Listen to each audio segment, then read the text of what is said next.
지난주 우리가 제2의 출애굽이란 제목을 가지고 은혜를 나눴습니다. 엔타임이 시작이 되었다는 것이죠. 엔타임을 통과하는 데 있어서 우리는 하나님과 동행하는 삶이 되어야 되는데, 아까 우리 송권사님 말씀하신 것처럼 하나님과 동행하는 삶이 되려면은 주님이 어떤 분인가를 알아야 되죠. 우리 머리로 아는 것이 아니라 마음으로 알아야 되는데, 그것은 성령님께서 지혜로, 명철로, 총명으로 우리에게 비춰주시죠. 그것은 하나님과 친밀한 교제 안에 거한 때에 성령이 그런 역사를 할 수 있게 됩니다. 두 번째는 하나님의 음성을 듣고 또 하나님이 무엇을 하시는 것을 보고 그대로에 따라서 순종하는 때 하나님과 동행하는 삶이 되는데, 지금 이제 중요한 것은 이 시대에 하나님이 과연 뭘 하고 계시는가 이거죠. 그럼 2000년 전 예수님이, 하나님이 뭘 하셨죠? 하나님께서 이 땅에 메시아를 보내셨잖아요. 그죠? 메시아를 보내셔가지고 그 메시아를 통해서 인류의 모든 죄를 대속하시고 십자가에 달려 돌아가시게 함으로써 온 인류를 향한 구원의 길을 열어놓으셨습니다. 여러분, 그런데 이것을 어떻게 아셔요? 어떻게 알죠, 여러분? 성경에 나와 있으니까. 그런데 2000년 전 이스라엘 백성들은 어땠을까요? 거의 대부분 몰랐어요. 몰랐으니까 예수님만 오셨을 때 예수님을 배척할 수밖에 없었습니다. 그래서 그들은 구원의 길로 가지 못했어요. 제가 몰랐는데 좀 봐주시면 안 되겠습니까? 이건 이제 소용이 없겠죠. 그죠? 지금도 마찬가지예요. 주님이 지금 뭘 하시는가를 우리가 모른다면은 우리는 구원과 멀어지는 거예요. 항상 그러는 거죠. 항상 3500년 전에 애굽에서 하나님 뭘 하셨죠? 이스라엘 백성들을 어떻게 했죠? 출애굽시켰어요. 출애굽. 우리는 왜 어떻게 할 수 있죠? 성경에 나와 있으니까. 근데 그 당시 애굽 사람 입장에서, 이스라엘 백성들 입장에서 보았을 때는 주님이 뭘 하는지 몰랐어요. 그러지 않아요? 주님 뭘 하시는지 몰랐다고요. 그래서 하나님이 모세를 보내가지고 기적과 이사를 통해서 내가 하나님이 보내심 받은 사람입니다 알리게 하고, 그 바로 왕에 가서 내 백성을 보내주라. 근데 바로 말을 안 듣죠. 그래서 10가지 재앙을 애굽에 뿌리죠. 그 재앙으로 아주 애굽이 초토화되고 나니까 비로소 바로가 이스라엘 백성을 출애굽해 줍니다. 그 전까지는 430년 동안 처음에는 잘 이스라엘 백성은 살았지만은 나중에 후기에 와서는 갖은 학대와 학살을 당하죠. 그러는 가운데 하나님이 역사로 출애굽을 하고 광야의 생활을 마친 후 가나안 땅에 입성을 했죠. 자, 그런데 이 시대에 지금 하나님이 뭘 하시는가요? 이 시대. 그래서 우리는 지난 시간에 계시록 12장의 말씀을 봤어요. 12장에서 동일하게 하나님은 출애굽과 같은 역사를 지금 하고 계신다.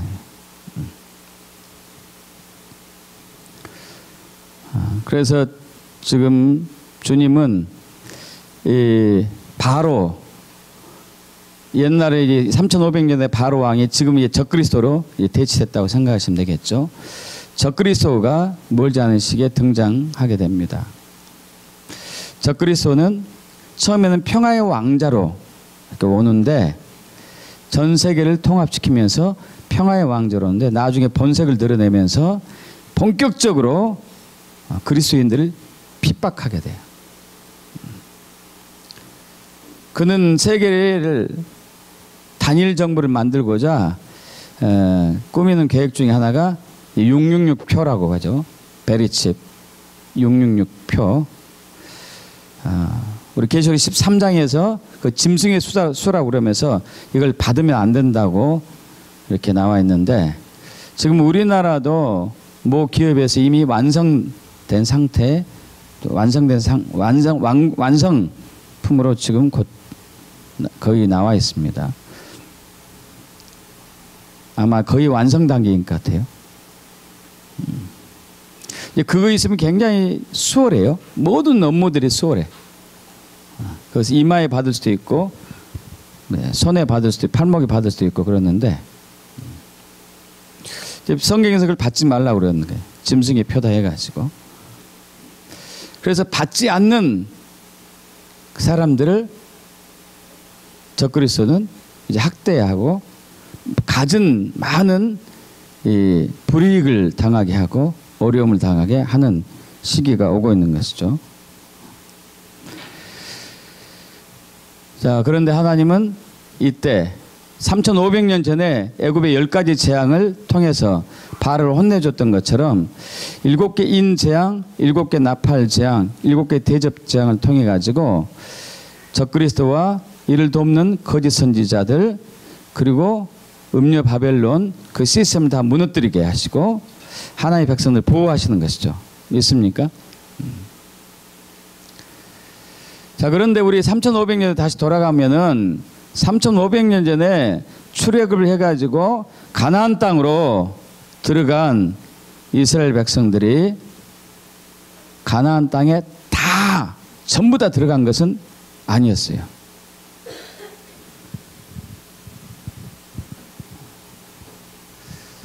잠깐만요. 우리 예준이 잠깐 일어나. 아빠 옆으로 가야 돼. 아빠 되게 피곤하실 때 아빠 좀 깨워요.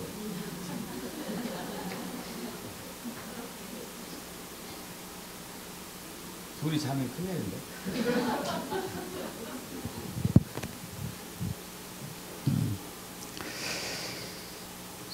자, 그들이 다 가나안 땅에 들어가지 못했어요. 그리고 여기 접어두시고 출애굽기 5장 14절 접어두시고 3장으로 넘어가겠습니다. 3장. 자, 그들이 다 가나안 땅에 입성하지 못합니다. 3장 7절에 천천히 저와 여러분이 읽습니다. 그러므로 성령이 이르신 바와 같이 오늘 너희가 그의 음성을 듣거든 광야에서 시험하던 날에 거역하던 것 같이 너희 마음을 완고하게 하지 말라. 거기서 너희 열조가 나를 시험하여 증언하고 40년 동안 나의 행사를 보았느니라. 3장 7절입니다. 3장 7절에서 9절을 다시 한번. 그러므로 성령이 이르신 바와 같이 오늘 너희가 그의 음성을 듣거든 광야에서 시험하던 날에 거역하던 같이 너희 마음을 완고하게 하지 말라. 너희가 거기서 너희 열조가 나를 시험하여 증언하고 40년 동안 나의 행사를 보았느니라.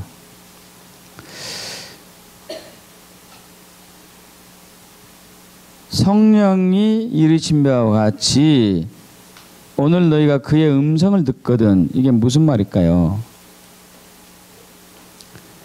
자, 성령님께서 하나님의 백성들에게 계속 말씀을 하신다는 얘기예요.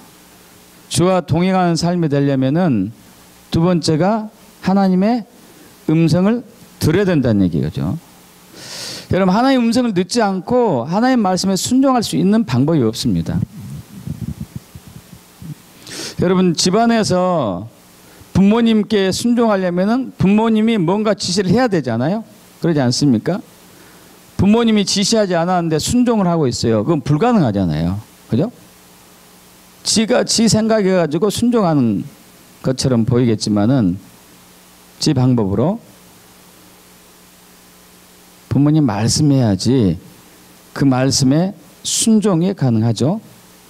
하나님 말씀하셔야 돼요. 성령이 말씀하셔야 돼요. 불순종은 두 가지 유형이 있는데, 첫째는 성령의 말 음성을 듣지 못하고 못한 채 순종하지 못하는 것. 두 번째는 들었는데 순종하지 않는 것. 둘 다 이제 결과는 똑같겠죠. 자, 그러면서 광야에서 시험하던 날에 거역하던 같이 너희 마음을 완고하게 하지 말라. 거기서 너희 열조가 나를 시험하고 증험하여 40년 동안 나의 행사를 보았느니라. 그러므로 내가 이 세대에게 놓아 이르기를 그들이 항상 마음이 미혹되어 내 길을 알지 못한도다 하였고, 내가 노아에 맹세한 바와 같이 그들은 내 안식에 들어오지 못하리라 하였느니라. 자, 이스라엘 백성들이 하나님의 음성을 듣지 않았어요. 하나님 말씀에 순종하지 않았어요. 그것은 이제 마음이 미혹되었다고 그래요. 마음이 미혹되었다고. 그럼 지금 사탄 마귀는 수천 년 동안 항상 사람들의 마음을 미혹합니다. 에덴 동산에서 시작해가지고 그가 완전히 파멸의 구덩이에 빠진 그날까지 항상 사람들의 마음을 이제 미혹하겠죠. 그럼 미혹을 분별하고 거부하고 또 거절해서 믿음을 지키기를 축복합니다. 그렇지 않으면 저와 여러분의 마음이 굉장히 완악해지고 강팍해져 미혹받으면은 12절 형제들아 너희는 삼가 혹 너희 중에 누가 믿지 아니하는 악한 마음을 품고 살아계신 하나님께서 떨어질까 조심할 것이요. 자, 불신이죠. 불신. 오직 오늘을 일컫는 동안에 매일 피차 권면하여 너희 중에 누구든지 죄의 유혹으로 완고하게 되지 않도록 하라. 죄의 유혹에 빠지면 완고하게 된다는 얘기죠. 우리가 시작할 때 확신한 것을 끝까지 견고히 잡고 있으면 그리스도와 함께 참여한 자가 되리라. 성경이 일렀을 때 오늘 너희가 그의 음성을 듣거든 경노하게 하시던 것 같이 너희 마음을 완고하게 하지 말라 하였으니 듣고 경노하시게 하던 자가 누구냐? 모세를 따라 애굽에서 나온 모든 사람이 아니냐? 또 하나님의 40년 동안 누구에게 노하셨느냐? 그들의 시체가 광야에 엎드러진 범죄한 자들에게가 아니냐? 또 하나님이 누구에게 맹세하사 그의 안식에 들어오지 못하리라 하셨느냐? 그 순종하지 아니한 자들에게가 아니냐? 이러보건대 그들이 믿지 아니함으로 능히 들어가지 못한 것이라. 여러분, 그렇다면은 이제 출애굽한 이스라엘 백성들이 다 가나안 땅에 들어간 것은 아닌데, 가나안 땅에 들어가지 못한 사람들은 뭐 때문에 들어가지 못한 것이죠? 불신과 불순종 때문에. 자, 불신과 불순종 때문에 못 들어간 거예요. 지금으로 얘기하면은 천국에 들어가지 못한 거예요. 불신과 불순종 때문에. 자, 그런데 여기서 우리가 고민해야 될 부분이 그거예요. 자, 우리는 그들이 불신과 불순종 때문에 가나안 땅에 들어가지 못한 것을 알고 있어요. 왜 알고 있죠? 성경에 나와 있으니까. 자, 그런데 그들의 입장에서 보면은 그들은 불신과 불순종했다고 생각하냐 이거예요. 이게 중요하거든요. 우리는 여기 교회에 앉아 있으니까 주일날 나오니까 나는 불신하고 있지 않아, 나는 불순종하고 있지 않아, 나는 믿고 순종하고 있지, 이렇게 생각할 수가 있다니까요. 저들도 마찬가지예요. 저들의 입장에서 볼 때, 아니 나는 순종하는데, 나는 믿는데, 그래서 성경은 그렇지 않다는 것이죠. 자, 그들의 입장을 우리 한번 생각을 해보자고요. 그들의 입장을. 여러분 430년 동안 종사를 했었습니다. 그런데 처음에는 좋았는데 나중에는 점점 애굽 사람들이 막 박해를 가하기 시작했어요. 종으로 부려먹고 힘든 일 시키고 나중에는 아이까지 막 죽이기 시작합니다. 와, 그러니까 이제 난리가 난 거예요. 언제 주님 우리를 구원해 주시겠습니까? 언제 아브라함에게 한 약속을 성취하겠습니까? 막 울부짖고 부르짖고, 그때 하나님이 그들의 기도를 들으신다고 얘기하고 있습니다. 여러분, 하나님이 그 약속을 잊어버린 게 아니었어요. 근데 왜 그때 하나님이 그 약속을 그때 이렇게 기억하신다고 했을까요? 여러분, 우리는 이게 배가 부르면은 우리가 하나님의 약속을 잊어버리는, 그리고 기도하지 않아요. 어려울 때 이제 그것을 기억해내고 기도하는 것이죠. 그럼 그때 하나님이 응답을 하려고 하시는 것이죠. 자, 그러고 난 이후에 출애굽을 했습니다. 출애굽을 했는데 홍해바다 앞에 도달됐어요. 근데 갑자기 바로가 마음을 바꿔가지고 대군을 이끌고 막 추격해 왔습니다. 좌우는 절벽이고 앞은 바다고 뒤는 바로 군대가 오고. 그럼 이스라엘 백성들이 아비규환에 빠지는데, 그럼 그들이 이제 뭐라고 그러냐면은 엄청나게 두려워하면서 하나님께 부르짖는데 이런 소리가 나왔어요. 출애굽기 14장 11절 제가 읽을 텐데, 그들이 또 모세에게 이르되 애굽에 매장지가 없어가지고 당신이 우리를 이끌어 이 광야에서 죽게 하느냐? 어찌해서 당신이 우리를 애굽에서 이끌어내어 우리에게 이같이 하느냐? 우리가 애굽에서 당신에게 이른 말이 이것이 아니냐? 야, 우리 좀 내버려 두라. 우리가 애굽 사람을 섬기겠다. 애굽 사람을 섬기는 것이 광야에서 죽는 것보다 훨씬 낫지 않겠냐? 왜 우리를 여기까지 끌고 왔느냐 이거죠. 자, 애굽에 있을 동안 막 이스라엘 애굽 사람들과 바로 왕이 학대해가지고 주여 빨리 여기서 나가게 해주세요 했는데, 막상 나가서 이제 바로 군대가 쫓아오니까, 아니 누가 언제 우리를 여기다 두라고 그랬습니까? 우리는 그냥 거기서 섬기려고 그랬었는데, 이렇게 간다는 얘기예요. 자, 앞으로 이제 우리 그리스도인들에게 적그리스도가 등장하면서 이제 우리는 이 광야의 삶이 시작이 돼요. 진짜 이런 광야라고는 할 수 없을 거예요. 우리 삶의 어려움이 시작이 될 거예요. 우리 삶 가운데. 그 어려움에 빠졌을 때 우리의 태도가 어때야 되느냐? 이것이 이제 문제거든요. 우리의 반응이 어때야 되느냐? 자, 이스라엘 백성들이 아비규환 속에서 야, 왜 우리를 여기서 죽게 하느냐? 자, 근데 그들의 입장에서 좀 보자고요. 그들의 입장에서 보자니까요. 그들의 입장에서는 여기서 억울하게 죽은 것 같지 않겠어요, 여러분? 어때요? 그냥 애굽에 있었으면은 종은 되더라도 죽지도 않을 건데 여기서 내가 죽는다, 이게 죽는다. 그러면 머리로 이성적으로 생각해 보면 거기가 훨씬 나은 거예요. 죽는 것보다도 차라리 비굴하게 사는 것이 더 낫다 이거지. 이것이 불신과 뭐가 관련이 있냐고요. 이것이 불순종과 뭐가 관련이 있죠? 그들의 입장에서 본다면 그들의 입장에서는 불신과 불순종이 아니었어요. 근데 왜 하나님 입장에서는 성경에서는 불신과 불순종이라고 그러죠? 하나님이 지금 이리로 가고 있는데 저들은 반대로 가려고 하니까, 하나님이 지금 이 길로 역사하고 있는데 저들은 반대로 행동하고 있으니까 그런 거죠. 그래서 하나님의 음성을 듣고 따라가지 않으면은 이것은 불신과 불순종이 돼요. 그래서 마태복음 7장에서 21절에 주여 주여 하는 자마다 천국에 들어갈 것이 아니고 다만 내 아버지 뜻대로 행하는 자 들어갈 것이다 하는 것은, 저들이 선지자 노릇도 하고 귀신을 쫓아내고 많은 권능도 행하고 했지만 그럼에도 불구하고 천국에 들어가지 못한 것은 주님과 동행하는 주의 음성을 듣고 따르는 삶이 안 된 거예요. 자, 그런데 하나님이 홍해바다를 갈르셔가지고 그들을 지켜주셨습니다. 할렐루야. 얼마나 놀랬겠어요. 한번 상상해 보셔봐요. 죽기 일보 직전에 바다가 샥 갈라졌네. 와, 이건 영화보다 더 극적인 거예요. 그죠?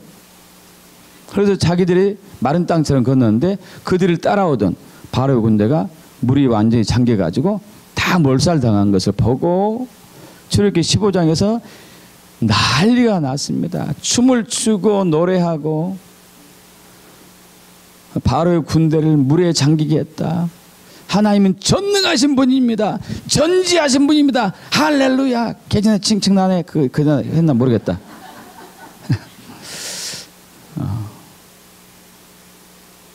막 모세가 노래하고 미리암이 노래하고 백성들이 막 춤추고, 그리고 이제 또 길을 걷기 시작합니다.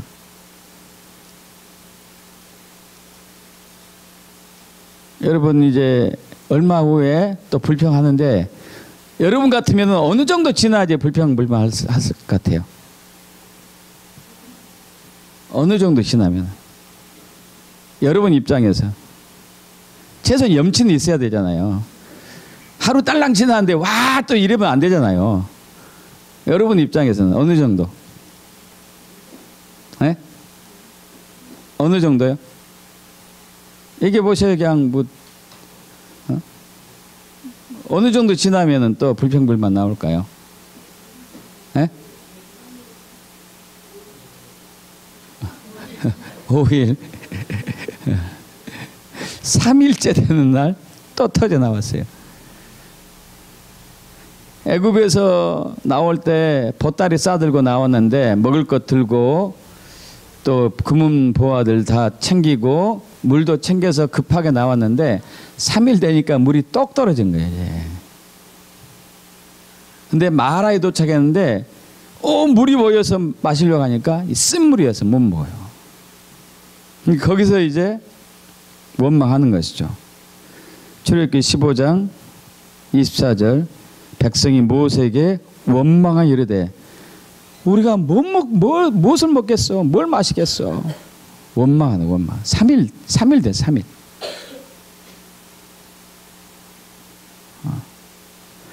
자, 그런데 여기서 하나님이 신기한 얘기를 하십니다. 출애굽기 12장 24절에 원망하고 있는데 그때 25절에 모세가 여호와께 부르짖습니다. 그러자 하나님께서 한 나무를 가리켜 가지고 그걸 물에 던져라 하니까 물이 달아졌어요. 거기서 여호와께서 그들을 위하여 법도와 율례를 정하시고 그들을 시험할세. 여러분, 하나님께서 이제 적그리스도가 등장과 더불어서 이스라엘 백성들이 마지막 때 하나님의 백성들이 광야 생활을 하는데 이때 시험을 이제 주셔요. 시험. 그 시험을 통과하는 믿음이 돼야 돼요. 그 시험을 통과하는 믿음이. 자, 그래서 거기를 통과했습니다. 다시. 그러나 그들은 또 원망을 했어요. 원망을. 자, 원망이 불신이고 불순종이라는 것을 여러분 기억하십시오. 원망이 불평이 불신이고 불순종이라는 것을 잊지 말으셔야 돼요. 여러분, 그렇게 하고 이제 물을 이번엔 좀 넉넉히 챙겼던 것 같아요. 물을. 이 물이 지금 심각하구나. 이게 물이 애굽에서 물이 풍부했었는데 나일강 덕분에 광야 오니까 물이 없어요. 물이. 이번엔 물을 좀 많이 가지고 가자. 물을 많이 가지고 갔는데 한 달 돼서 신광에 도착했습니다. 그런데 이제는 먹을 것이 떨어졌네. 그제는 물이 떨어졌는데 이제 먹을 것이 떨어졌어요. 근데 또 원망하죠. 원망. 여러분, 지금 이제 잘 보세요. 힘들 때 원망이 계속 터져 나오고 있어요. 힘드니까 원망이 터져 나오고 있습니다. 근데 이것을 이스라엘 백성들 입장에서 이것이 불신으로 생각했겠느냐, 불순종으로 생각했겠냐 이거예요. 여러분 어때요? 여러분이 그 입장 되면은 이거 물도 없잖아요. 왜 이를 여기도 데려다 놨어요? 먹을 것도 없네 하나도. 과일 나무는커녕은 일반 나무도 보이지 않고 맨 풀만 뜨면 조금씩 보이고 짐승들도 기를 수도 없고 이런데 왜 우리를 데려갔냐고. 이것이 불신입니까, 여러분? 이거 불순종일까요? 그들 입장은 아니에요. 그들 입장은 여러분 신광야에서 이런 일이 일어나자 하나님이 만나를 또 주십니다. 거기서 끝나지 않죠. 또 얼마 후 또 지나니까 르비딤에 도착하니까 또 이제는 또 물이 또 떨어졌어요. 또 원망하기 시작합니다.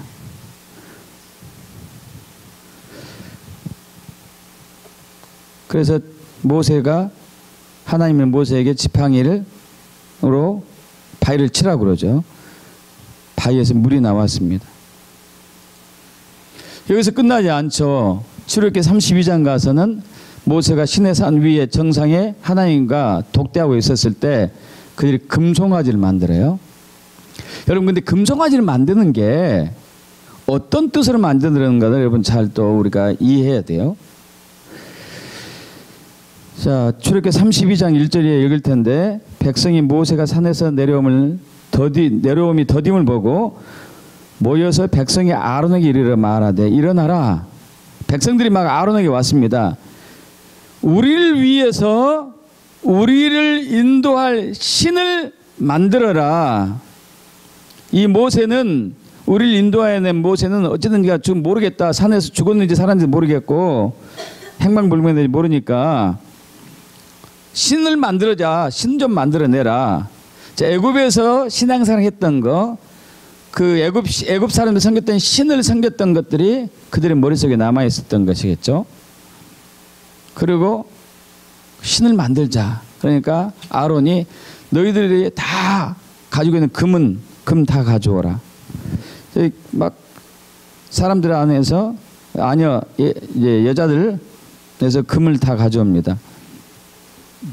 그래서 그 금을 녹여가지고 금송아지를 만들면서 이렇게 얘기해. 아론이 이스라엘아, 이것은 이 금송아지는 너희를 애굽 땅에서 인도하여 낸 너희의 신이다. 그리고 내일은 여호와의 절기니까 우리가 춤추며 축제를 하자. 자, 이스라엘 백성들 입장에서 이것이 불신이었겠는가? 불순종이었겠는가? 역시 아니었다니, 역시. 왜? 하나님은, 이게 금송아지가 하나님. 이게 하나님. 하나님을 예비했는데 이게 무슨 불순종이고 불신이야 이거죠.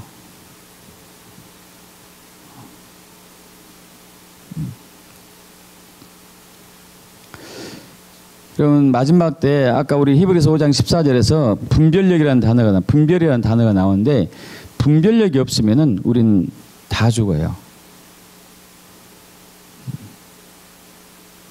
자, 그리고 그러자 이제 하나님이 모세한테 얘기하죠. 야, 네가 인도해낸 네 백성이 부패했다. 내가 다 죽여버리겠다. 그리고 너로 새 민족을 일으켜서 가나안 땅에 들어가게 하겠다. 그래서 모세가 모든 것을 건 기도를 통해 가지고 이제 다시 원위치가 되긴 했지만, 그러고 난 이후에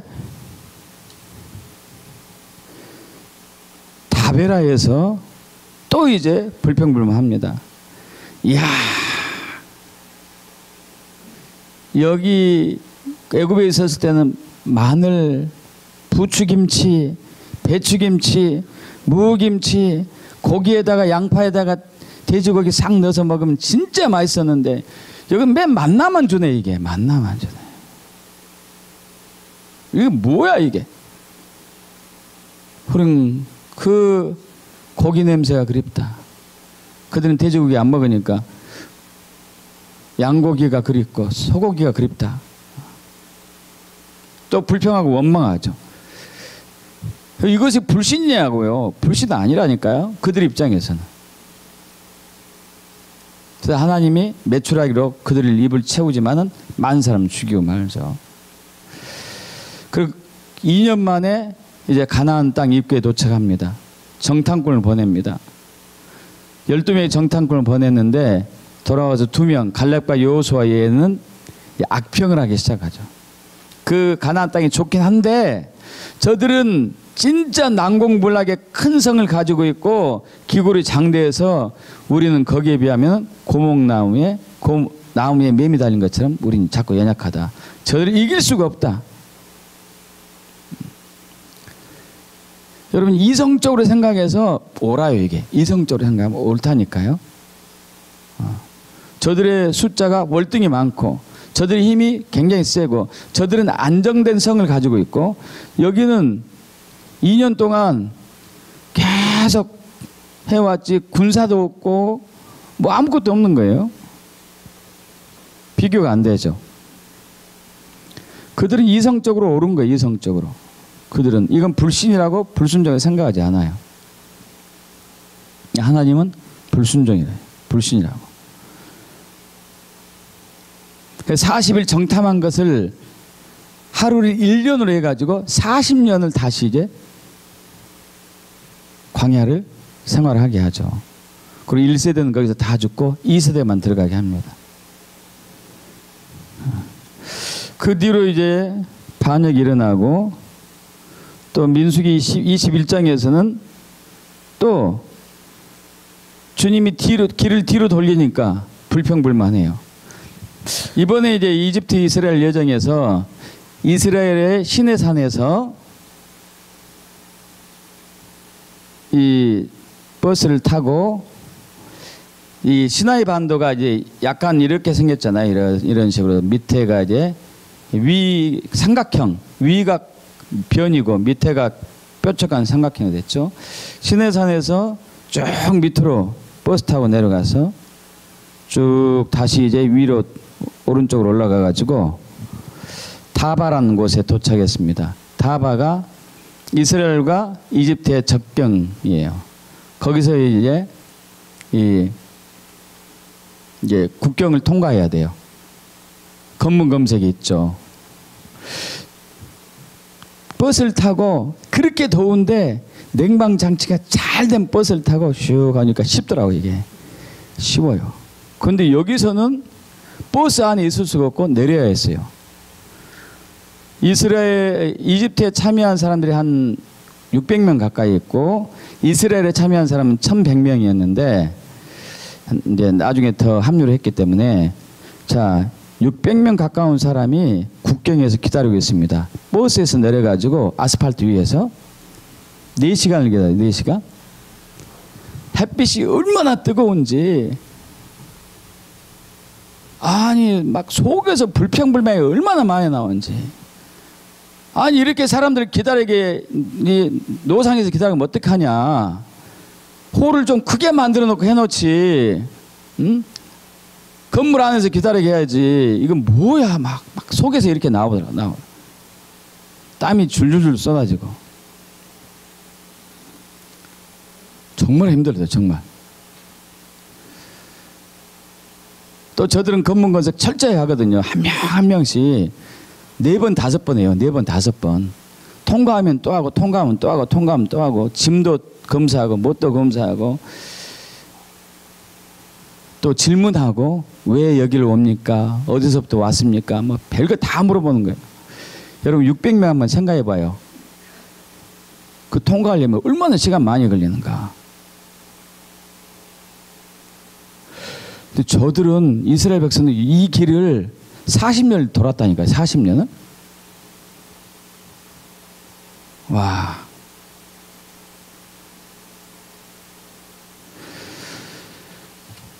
그들의 입장에서는 불평한 게 불신이 아니었어요. 원망한 게 불순종이 아니었어요. 그들은 그랬을 거예요. 우리도 이제 하나님의 백성으로 우리는 지금으로 얘기한다. 우리는 천국 갈 수 있다고 믿었을 것 같아요.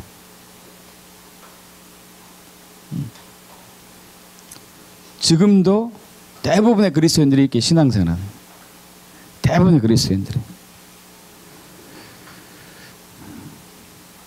그리고 엔타임 때 2가지 큰 어려움입니다. 크게는 3가지인데 하나는 대환란.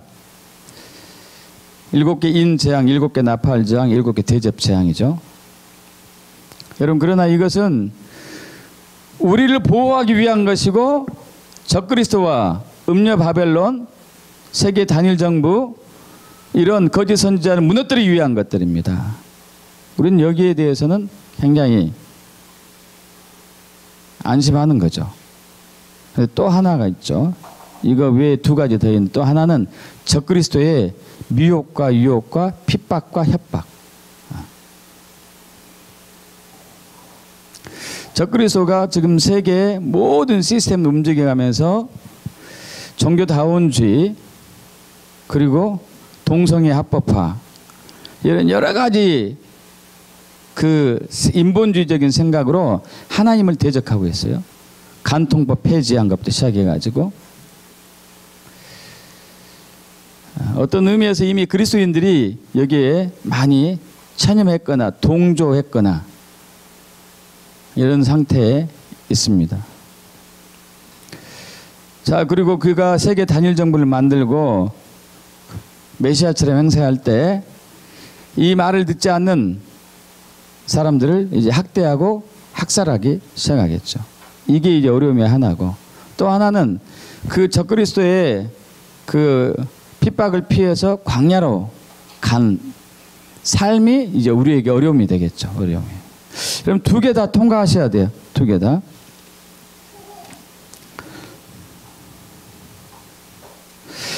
이때 우리에게 큰 믿음이 있어야 됩니다. 우리 히브리서 5장으로 돌아갑니다. 히브리서 5장 12절부터 14절 합독합니다. 히브리서 5장 12절 14절 때가 오래되었으므로 너에게 마땅히 선생이 되었을 터인데 너희가 다시 하나님의 말씀의 초보에 대하여 누구에게서 가르침을 받아야 할 처지이니 단단한 음식은 못 먹고 젖이나 먹어야 할 자가 되었도다. 이는 젖을 먹는 자마다 어린아이니 의의 말씀을 경험하지 못한 자요 단단한 음식은 장성한 자의 것이니 그들은 지각을 사용함으로 연단을 받아 선악을 분별하는 자들이니라.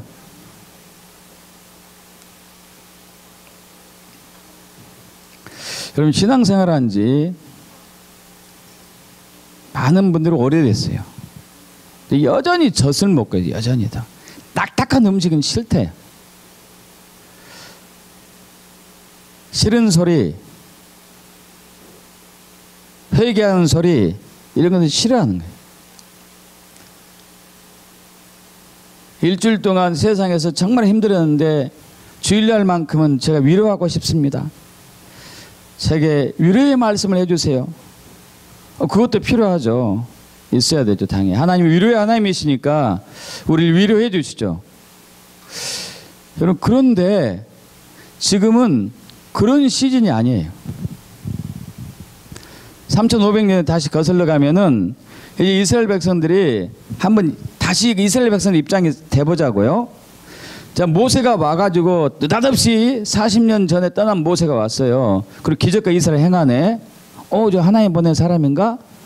그리고 많이 힘들어하고 있는데 우리를 해방시킨다고 그러네. 와, 이제 때가 됐다. 좋다고 그랬는데 바로가 그 말을 듣고 핍박을 막 더하는 거예요. 이스라엘 백성들에게. 더 힘들게 하니까 이제 이스라엘 백성들이 처음에는 모세를 환영했다가 나중에는 대적하죠. 저 아론과 모세 때문에 우리가 더 힘들어졌어. 도대체 너희는 왜 우리를 이렇게 괴롭혀? 나 이런 이런 입장. 그런데 하나님은 하나님의 역사를 일으키십니다. 이스라엘 백성들이 어찌됐든지 간에 처음에는 개구리 재앙을 내리더니 이 재앙도 내리고 파리 재앙도 내리고 뭐 악질, 독종, 메뚜기 막 이런 재앙들을 막 내리는 거예요. 여러분 이스라엘 백성들 입장에서 생각해 보죠. 다시 이스라엘 백성 입장에서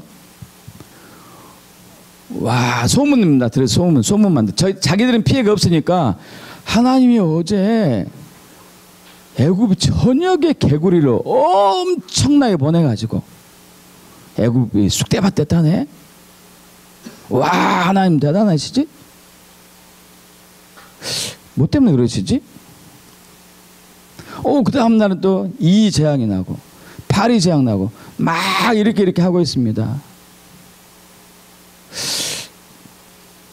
그런데 그들이 이제 우리가 떠날 때가 됐나 보다 이렇게 생각하진 않았던 것 같아. 왜냐하면 그들 급히 갔다 오세요. 성경은 급히 간 급히. 무슨 얘기예요? 그들은 떠날 준비가 아직 안 됐다는 상태예요. 여러분, 떠날 준비를 해 놓으셔야 돼. 떠날 준비를 해 놓으셔야 돼요. 오늘 갑자기 훅 불러드신다니까요? 믿습니까, 여러분? 오늘 갑자기 훅 부르는 거예요. 이스라엘 백성들 마찬가지였어요. 오늘 갑자기 훅 불렀어요. 죽음의 사자가 딱 이스라엘, 애굽 전역 이스라엘 포함해서 다 덮고 나서 장자가 다 죽고 나니까 애굽 사람들 막, 야, 빨리빨리 가세요. 빨리빨리 가세요. 이런 상황이었죠. 자, 그들의 입장에서 생각해봐요. 갑자기 나와서 갑자기. 여러분, 떠날 준비가 됐는가요? 항상 이제는 떠날 준비가 돼야 돼. 그런데 야, 이 집을 내 집인데, 통장에 돈도 많은데, 우리 가족들이 있는데, 사업은 엄청나게 벌어놨는데 어떻게 떠날까? 어떻게 떠나요, 여러분? 쉽지 않죠. 쉽지 않아요.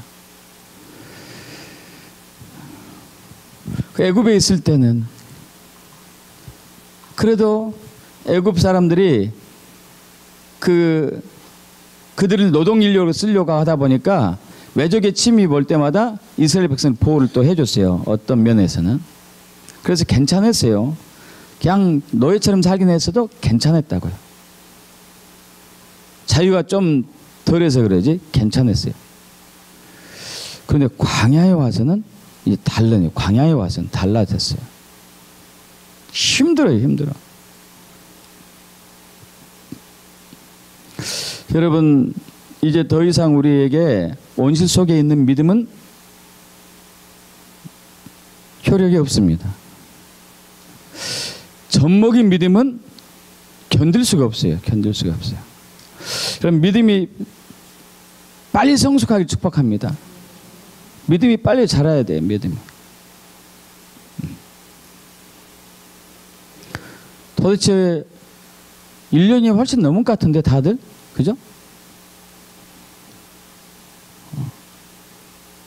3년 넘으신 분도 있고 10년 넘으신 분도 있고 30년 넘으신 분도 있고, 근데 계속 젖만, 젖을 그렇게 좋아하시는가 봐.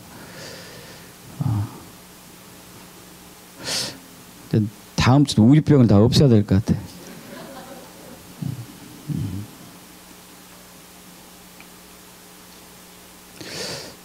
예레미야서에 보면은 신앙이 타락할수록 좋아하는 메시지가 있어요. 평강, 축복, 복.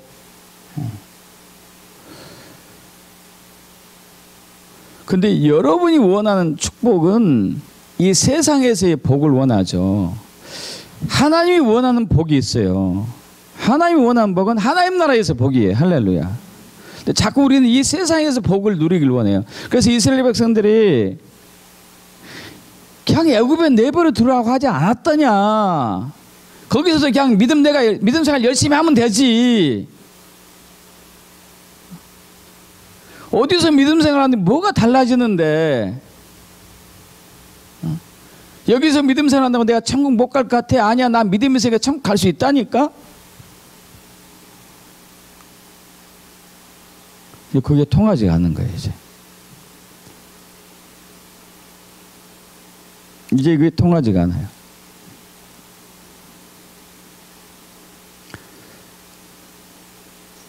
딱딱한 것을 먹을 수 있는 그 믿음이 자라야 되는 거예요.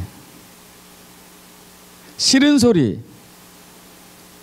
역경과 환난을, 고난을 감당할 수 있는 그 믿음이 돼야 된다는 얘기예요.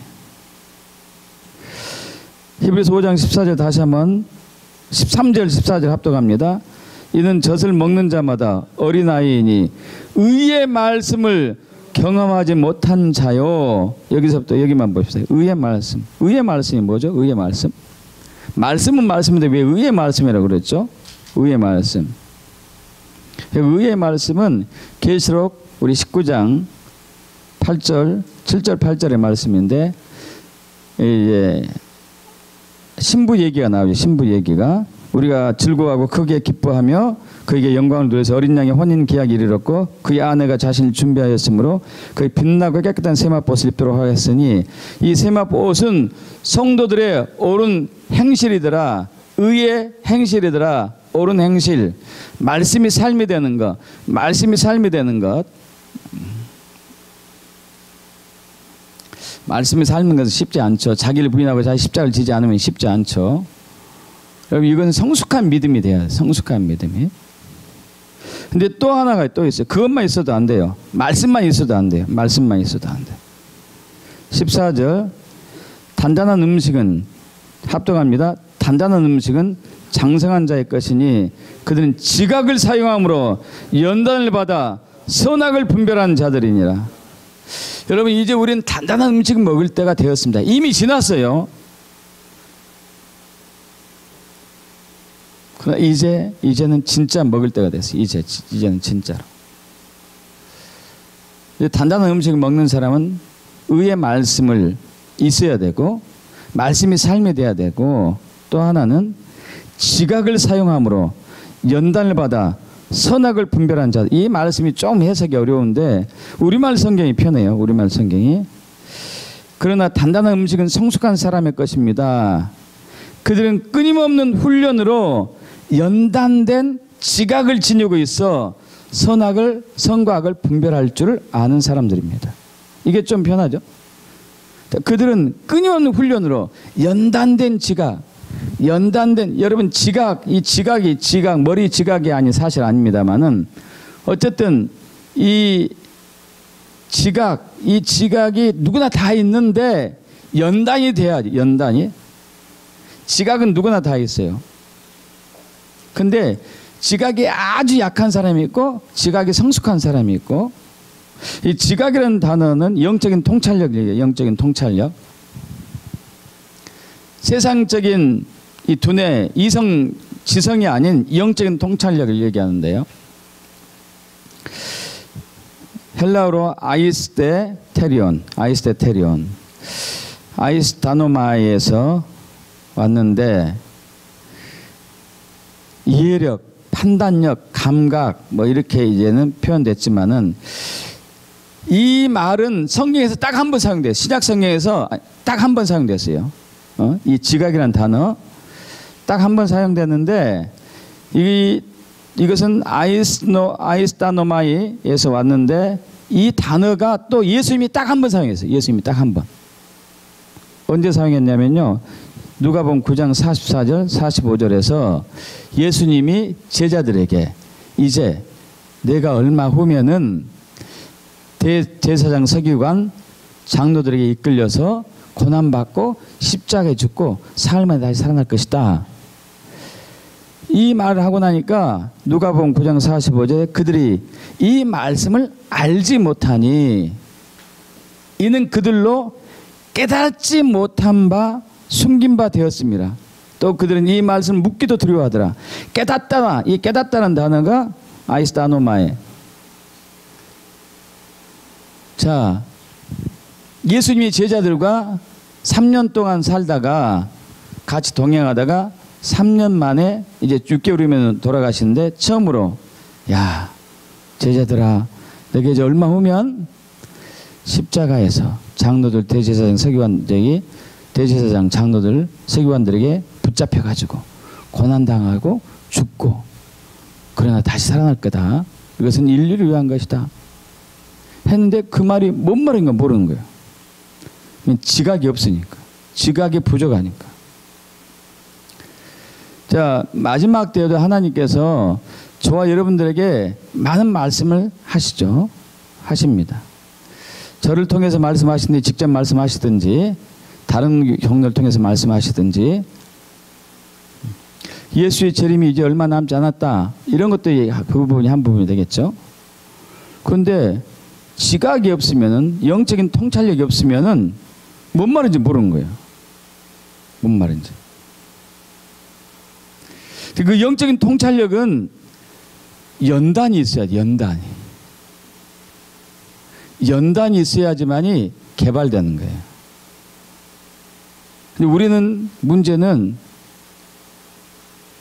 자꾸 아니라고 평화롭고 그냥 쉬고 싶고 놀고 싶고 어려운 일 하기 싫어하고 힘든 일 하기 싫어하고 너무 이게 익숙해졌어요. 익숙해졌어요.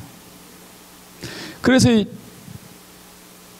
이 지각이 영적인 통찰력이 없어요.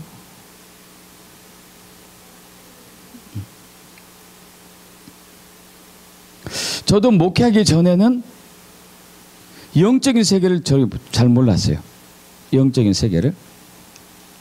근데 목회하고 난 이후에 영적인 세계를 알게 되었는데 그것은 하나님이 깨닫기도 했지만은 하나님이 다루시면서 제 지각이 점점 날카로워지기 시작해서 그래요. 하나님이 다루시면서.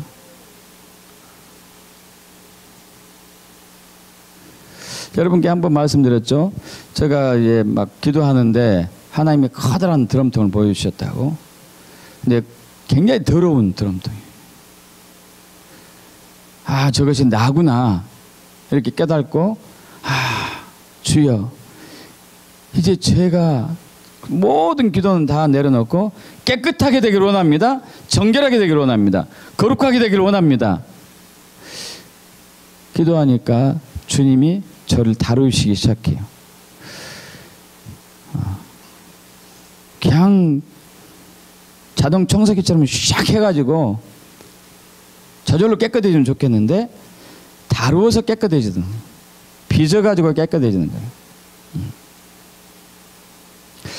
여러분, 제가 무슨 말씀 오늘 드리려고 하냐면은 마지막 때에 두 가지 큰 어려움이 닥치는데 하나는 적그리스도 유혹과 미혹과 협박과 위협이고 또 하나는 광야의 삶인데 이 두 가지를 통과하려면은 성숙한 믿음이 있어야 돼요. 성숙한 믿음은 그냥 얻어지는 게 아니에요. 특별히 마지막 때에는 분별력이 필요해요. 누가 적그리스도냐 이게 누가 적그리스도냐. 여러분, 이번에 좌파 정부가 들었습니다. 여러분, 여기 있는 분들은 좌파 정부가 하나님이 원하시지 않는 정부인지를 여러분 알고 있어요. 또 그렇지 않은 분도 있을 수도 있겠지만, 그러나 상당히 많은 교회들이 이 정부는 하나님이 세운 정부라고 알고 있어요. 굉장히 많은 교회들이. 여러분, 그 교회가 잘못됐다고 얘기하지 않겠습니다. 그러나 이제 시간이 지나고 나면은 이 현 정부가 종교계를, 특히 기독교계를 엄청나게 핍박할 때가 와요.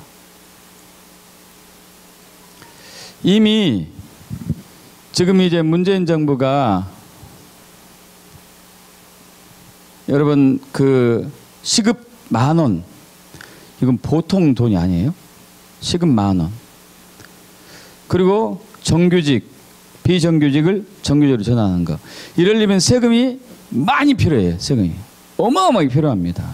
그 세금을 어떻게 거둘까요? 여러 가지 방법이 있는데 이미 그 세수를 확보하려고 선교, 해외로 나간 선교 금액을 이제 타치하기 시작했습니다. 이제 타치하기 벌써 시작했고, 앞으로 조세법이 이게 시행될 거예요. 이미 한국의 조세법은 통과가 됐어요.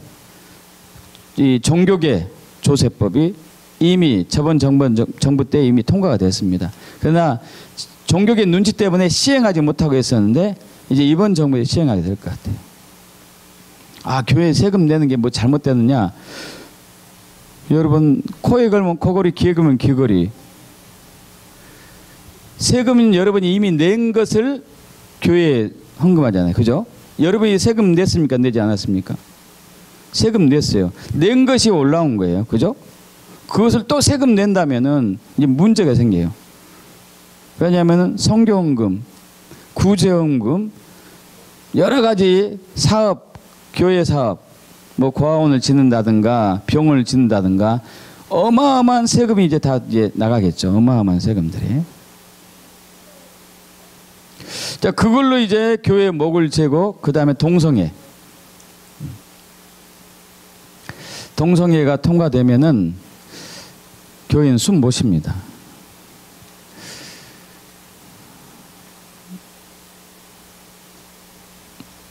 저와 우리 교회 일부 교인들은 동성애 통과되지 않기 위해서 수시로 이제 데모도 하고 그러지만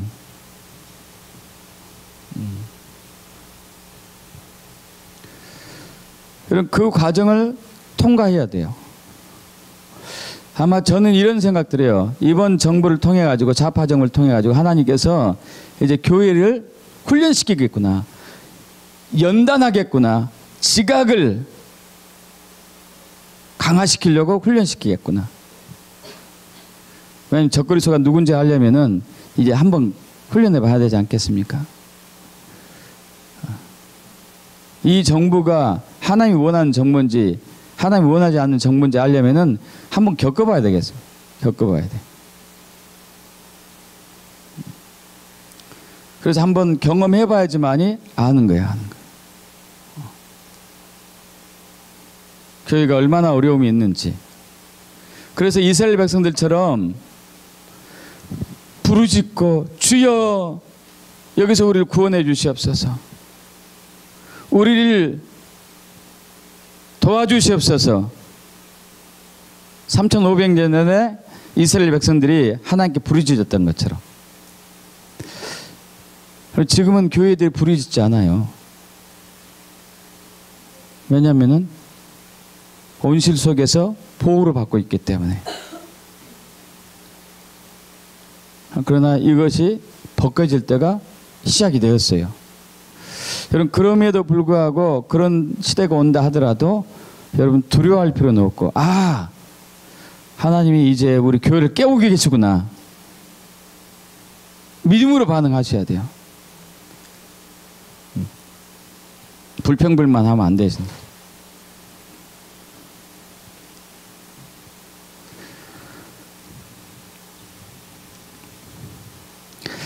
여러분, 그 큰 믿음이 오기를 축복합니다. 큰 믿음이 오기를 축복합니다. 지각이 있어야 돼요. 지각. 그것은 그냥 얻어지는 게 아니에요. 연단이 있지 않고는 지각이 생기지 않습니다.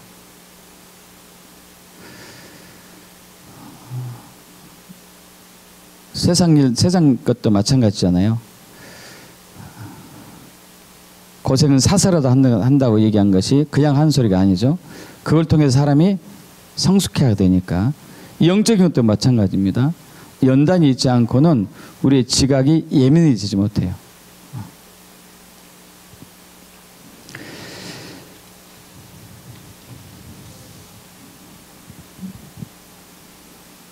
우리 히브리서 5장 14절 13절 14절 다시 한번 합독해 봅니다. 이는 젖을 먹는 자마다 어린아이니 의의 말씀을 경험하지 못한 자여 단단한 음식은 장성한 자의 것이니 그들은 지각을 사용함으로 연단을 받아 선악을 분별하는 자들이니라. 할렐루야.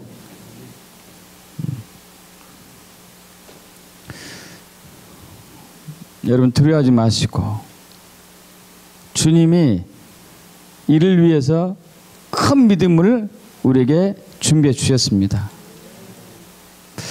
오늘 그러한 기름 부음을 받기를 축복합니다. 그러한 임파테이션이 되기를 사모합니다. 저도 필요해요. 주님, 저도 큰 믿음이 필요합니다. 더 큰 분별력이 필요합니다. 여러분도 마찬가지고. 그 주님이 주시는 거죠. 우리가 하지 못해요. 그래서 어떠한 어려움이 온다 하더라도 이것을 돌파하면서 우리는 그때 더 큰 승리로 주께 영광 돌릴 수 있습니다. 그렇게 되길 축복합니다. 아멘. 아멘. 우리 기도하고 마치겠습니다. 아버지 하나님, 이제 주님의 때가, 주님의 재림의 때가 가까이 오고 있는 이때에 주님 교회를 출애굽을 통하여서 또 이 땅에 당신의 나라가 임할 수 있도록 준비케 해 주심을 감사합니다. 그동안 교회가 오랜 세월을 온실 속에만 있었습니다. 젖만 먹고 있었습니다. 이제 단단한 음식을 먹을 때가 되었습니다. 성숙할 때가 되었습니다. 의의 말씀을 경험하고 연단을 통하여서 지각이 예민해짐으로 분별력을 얻을 때가 되었습니다. 주여, 이제 이러한 믿음을 우리에게 허락하여 주시옵소서.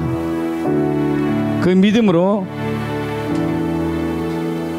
이번 대환란을 돌파하게 하시고 적그리스의 유혹을 이기게 하시고 적그리스의 협박을 돌파하게 하시고 광야를 통과하게 하여서 천년왕국으로 들어갈 수 있도록 인도해 주시옵소서. 감사드리며 우리 주 예수 그리스도 이름으로 기도합나이다. 아멘. 다 같이 일어나시고요. 다 손을 다 잡으시기 바랍니다. 오른쪽에 있는 형제, 왼쪽에 있는 자매를 위해서 기도합니다. 주님, 이제 이 형제 자매가 젖먹이 신앙에서 벗어나서 딱딱한 것을 먹을 수 있는 큰 믿음이 부어지길 축복합니다. 부어주시옵소서. 기도하겠습니다. 할렐루야. 아버지 하나님, 오른쪽에 형제와 왼쪽에 자매가 이제 젖먹이 신앙에 벗어나서 딱딱한 것을 먹어도 체하지 않는 큰 믿음이 있게 되길 축복합니다. 오늘 기름 부어 주시옵소서. 감사드리며 우리 주 예수 그리스도 이름으로 기도합나이다. 아멘. 축도의 예배를 마치겠습니다. 지금 십자가에서 자신의 생명을 내어주셔서 우리에게 영원한 천국을 허락하여 주신 예수 그리스도의 무한한 은혜와 독생자 예수 그리스도를 아낌없이 우리에게 내어주셔서 우리를 당신의 자녀 삼아 주신 아버지 하나님의 무한한 사랑과 지금 우리 안에서 엔타임을 준비케 하는 성령의 역사하심이 이제 젖먹이 신앙에서 큰 믿음으로 상승하고자 하는 여기 있는 모든 형제 자매님들에게 지금부터 영원까지 함께 하시기를 간절히 축원합나이다. 아멘.